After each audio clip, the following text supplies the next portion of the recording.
Good evening, everybody. Hope all is doing well, or all are doing well, if I want to be grammatically correct. Just wanted to talk a little bit about something that I know we all go through. I know I did. I don't anymore. I think I've kind of got past it, and that is fear. And I think when we're given something or presented something or put in a situation that we're unsure of or don't know how to handle or live with or react to, we become afraid of it. The fear mindset is so strong, and it just engulfs your whole body and your whole mindset, that it kind of takes over your life where you really can't do anything. And that's also a fear, is not knowing how to react to fear. Not knowing, sometimes we don't know that we're afraid. We're just so uncomfortable with the situation and not sure how to handle it that we're afraid of it. Now, there's a lot of different kinds of fear. There's the fear of failure. There's a fear of rejection. There's a fear of, I think more and more people about a fear of failure. I don't think most people are going through a fear of failure as much as it is the fear of success, because we don't, maybe we've never succeeded at anything before. Maybe you have never succeeded at anything before. So when you start to see things happen, maybe going in your direction, and there's a lot of us that things don't always seem like they're going in our direction, and maybe aren't going in our direction right now. But I think that we're so used to failing that we don't know what success looks like, so we're not sure what we do when we get there. So it's a fear of success. I think a fear of rejection is very large, but I don't know if any of you have ever heard of the acronym for fear. What does the word fear, F-E-A-R, stand for? And something I learned a long time ago, and if you think about it, it really goes perfectly with some of our mindset sometimes, and it's false evidence appearing real. So what does that mean? False evidence appearing real. Well, if you think about it, what are we faced with? We're faced with evidence of something, whether it be success or failure or rejection, and it's false because it's not true. It's our own feeling. Not that our feelings are bad, but they're just false, which is what's causing our fear. So if it's false evidence appearing real, because we don't know the difference, we don't know any better, we automatically get in this fight or flight mode where it's like, okay, oh my gosh, there's something I'm dealing with right now that I don't know how I'm going to face it. I don't know whether I'm going to succeed or fail. I don't know if somebody's going to like me or somebody's not going to like me. I don't know whether this person likes me or doesn't like me. I don't know if this boy, not me, but I don't know if this boy likes me, or I don't know if this girl likes me. And you get into this fear mode of playing all these scenarios in your mind that, unfortunately, because it's false evidence appearing real, because we see it but we can't recognize that it's false because we haven't put our thinking caps on and played out the scenario to say, hey, is this really a fact, or is it just false evidence appearing real because I don't know all of the facts of the situation? I know, sorry, I'm driving at night, so I just turned my dome light on to give me a bit more light, which is better. Oh yeah, this is better.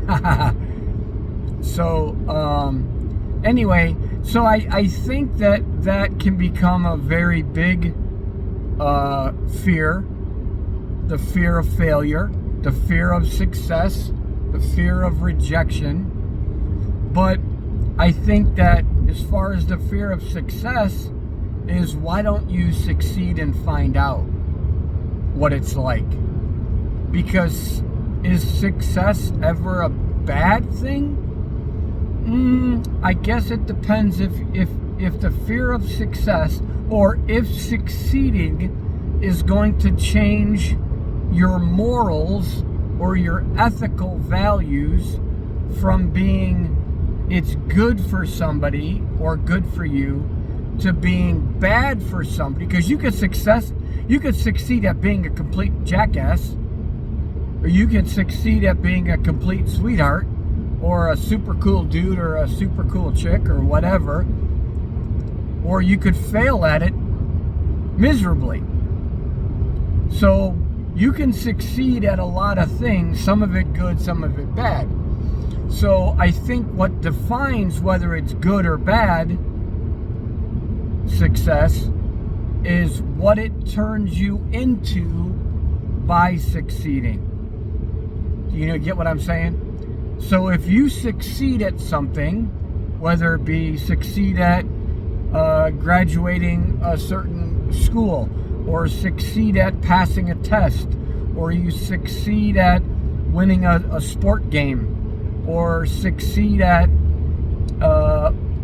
like this last weekend, Olympics, or whatever the case may be, you're afraid of succeeding because you don't know what kind of person you're going to be afterwards. So I think you need to weigh out the pros and the cons.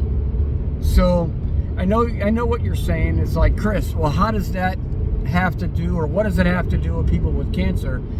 I think it has everything to do with it, because I think that when you have cancer and you're dealing with taking medication to help either A, cure the cancer, or B, help you live with it, and in my case, just help me survive with it and thrive with cancer, because mine's never going away. Now, let me rephrase that. Mine is never going to be cured unless the guy upstairs wants it cured. So, what I'm getting at is people with cancer, they are afraid of what is coming up next, because have they ever had cancer before? Probably not.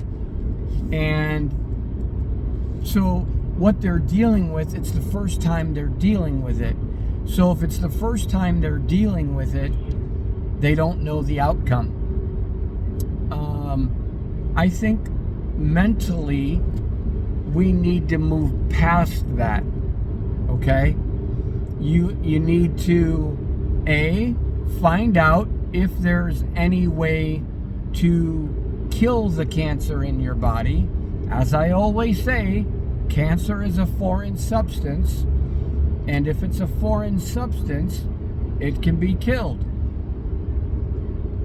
naturally or with medication. Now, my cancer, the medication that I'm on is killing it, but it's not eliminating it permanently. Stage 4 metastatic melanoma is not something that can be cured.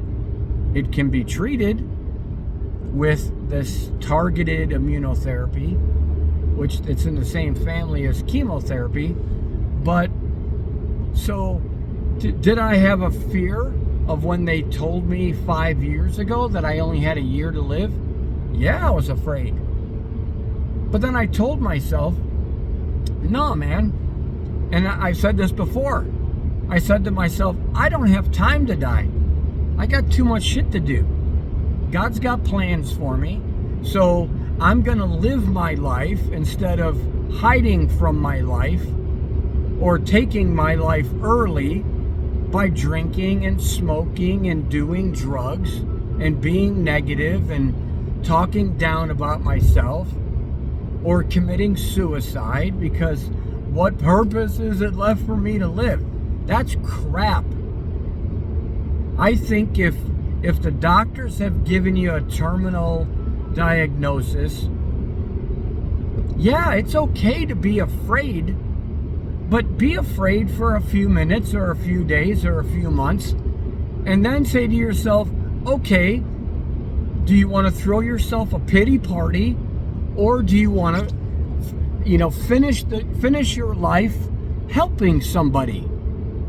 Because I think that my purpose of this was to talk about fear and how to conquer fear.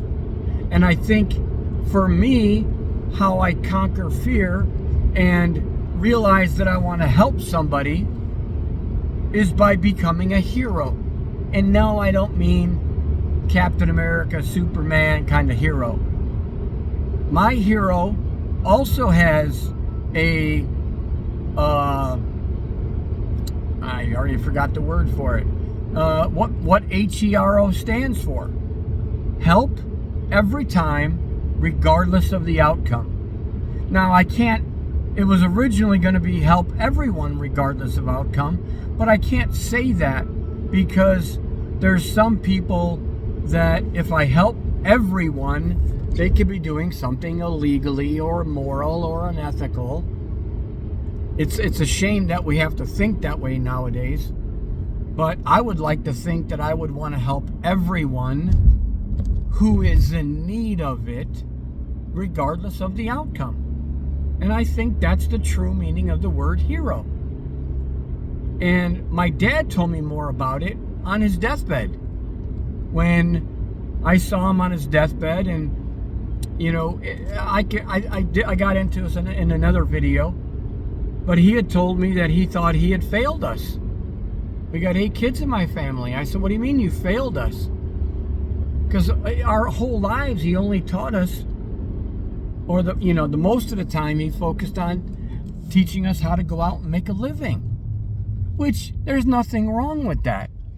But he said, Chris, I feel that I spent the whole time teaching you how to go out and make a living, but I never taught you how to go out and make a difference. And I didn't know the difference. He said, help everyone, but don't look for anything in return. Help somebody, anybody, everybody become a better version of themselves before they met you, and don't expect anything in return. Hero. Help everyone, or every time, regardless of the outcome. Don't look for anything in return. See, and that's what my dad was. He was a hero, because even though he may not think that he taught us how to do that, we still went out and did the right thing. I remember, and my wife can vouch, that we used to go to dinner all the time or go to lunch, and there'd be people there eating, a single mom or single dad with their kids, and you see them kind of scrounging for enough money, and we used to look at each other like, hell yeah. And we'd go by there and say, hey, this, dinner's on me tonight. Or I remember once dropping a $20 bill. I crumpled up a $20 bill on the way over to the table, and I'll be like, oh, ma'am, here. And I'd bend down and pretend like I'm picking up the 20. I'm like, hey, did you drop this? it's $20. And I looked at her in the eyes, and she looked at me, and I kind of winked like, hey, you make sure these kids can eat a good meal. And yes, that is doing the right thing. But I think when my dad told me that, and I didn't understand what that meant, I always thought that was, it is individual, it's transactional difference making. But I also realized and learned through John Maxwell and his organization how to make a difference on a bigger scale. And I didn't know what that meant until I started doing this. I started doing it on TikTok. And TikTok didn't like the fact that I was mentioning a couple other medications that people are taking now that you see all over the internet. The Iver and the Fenben. I don't take them. I tried. It didn't work for me. I'm not saying they don't work. I know personally people that take it and it works for it. Doesn't work for me. It didn't work for me. And when I stopped taking my medication last year and started taking it, my cancer came back right away because it's a different type of cancer. So I just tell people, hey, go do your research. Go find out what, if you don't like your doctor's answer, go find another one. There's a lot of them out there. Eastern medicine, Western medicine, it doesn't matter. Find something that works for you, okay? So what I mean is, TikTok banned me because they didn't want me talking about that. So I went over to YouTube. And so I'm careful on what I say. I'm not a doctor. I don't prescribe medication. I don't recommend people take anything. Okay? So I came on YouTube and I started praying about it, thinking, sure, I can go out and make a difference one person at a time, which I do sometimes. In my jobs that I have, I get to see people one-on-one, one-on-two kind of thing, and I reach into their lives and I find out where they're in need of something, and I help out. And I don't ask for anything in return. But then I thought, okay, God, I see you want me to make a bigger difference with people on a grander scale. So that's when I started YouTube. Started on TikTok, moved to YouTube. And now that TikTok is an American company and not a Chinese company, my account got opened back up again. So who knows? I'll probably be posting on both. I'll be just doing one video and copying it on both. But this is how I plan on making a difference. This is how, and when I say hero, there's no delusions of grandeur. Oh, look at me, I'm a hero. It's nothing like that at all. But I think heroes don't have to wear capes. I think heroes need to wear a smile. And I think they need to wear their heart on their sleeve, whether that's a short sleeve or a long sleeve, or a scrub, or a fireman's jacket, or a policeman's jacket, or a construction worker's jacket, or a school teacher. And I think that more and more people need to learn how to be heroes. I think more and more people need to learn how to go out and help others. Help every time, everywhere. If you can, everyone, as long as it's for the right reasons. Regardless of the outcome.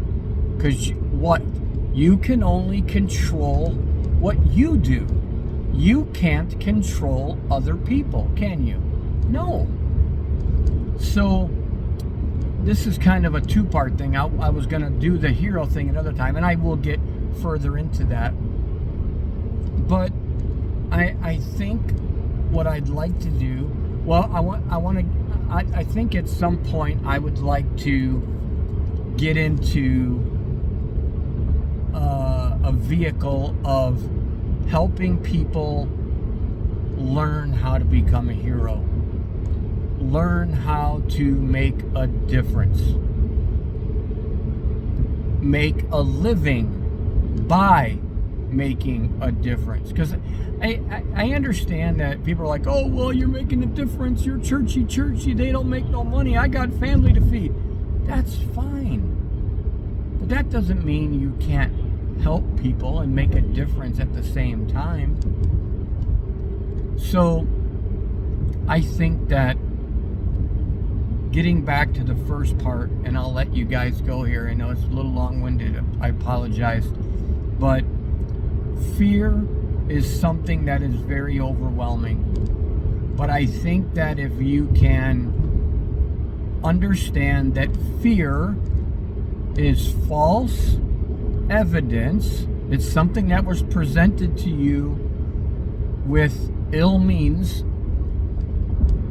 with nefarious reasoning or purpose, appearing real. False evidence appearing real. It appears real to you because you don't know that it's false until you do your research. Why are you afraid of something if you don't know whether it's good for you or not, or whether you'll succeed at something, or if it can harm you? If it's going to harm you, then just don't do it. So I want you guys, if you can, to work on not being afraid. Not being afraid. I tell you, let's make it super easy. Why don't we work on just saying hi to people? There's a lot of people I know personally that have a hard time being outgoing. They're an introvert instead of an extrovert. I'm not telling you to start a conversation with people. We'll get to that. But that doesn't mean you can't say hi to people. Just say, hey, how are you? Good morning. Good evening. That's it. You do it enough times, and you can brighten somebody's day just by saying hi. And as far as the hero part, whenever you think you're ready to be a hero, to make a difference in somebody's life, when you're in the drive-thru at McDonald's or Starbucks, do you know what a pay it forward chain is? Oh my God, I remember at my church, they had a string of like 18 people in the drive-thru paying it forward. And they weren't like 18 people from our church. We just saw it happen. When you go through the drive-thru at the Starbucks or wherever you're at, order your food, go up to the window. By the time you get to the window, the person behind you has already ordered. Ask when the lady tells you how much you owe, say, I would like to pay for the person behind me as well. Oh, no kidding, really? That's so nice. Yeah. And when you say, okay, and you pay for it, and say, just tell them to pay it forward. So that maybe they'll pay for the person behind them. And you don't know what kind of difference that can make, because are you expecting anything in return? No, you're not. So when you're ready to learn or to try and be a hero and make a difference, try that first. I would love to hear about it. So if you can like and subscribe to this, that would be great. That helps me out on this channel. I'm brand new at this, just over the last couple months, so I don't know how this works. I'm still learning myself. But I think that once we all learn to start opening up about our fears, what scares us, but start to recognize it. Because I think once we start recognizing that we're afraid, of cancer, first of all, learn that, hey, we can't control that. But like I said in my last video, you may have cancer, but it doesn't have you. You can't control the fact that you have cancer, but you can control whether cancer has you, right? Do you want to sit there and moan and complain and have a pity party? Oh, woe is me, I have cancer. So do I. Do you think I show it? Hell no. Why? Because you bring about what you think about. You think about what you bring about. The more you bring about negativity and anger, that's what you're going to attract. So, first things first, try to recognize when you're afraid and ask the question, what am I afraid of? Is this false evidence appearing real? And if it is, then you can tell yourself, hey, there's nothing to be afraid of. It's false. It's going to be hard because that's all you've learned. So, anyway, long video. You guys have a fantastic rest of your day. It was a beautiful day. It was cold. But I thank you for coming to the channel. I appreciate you watching the video. I've got a handful of videos on there. I'm going to start posting and logging in and posting all my videos from TikTok so you can see the journey that I went through when I was on the medication the last time. And now that I'm on my new medication and not going through those side effects, you'll start to see the difference in me now that I'm no longer on the old medication but the new one. So, God loves you. I love you. Do right by God, and God will do right by you. Make a difference in somebody's life today. God bless you.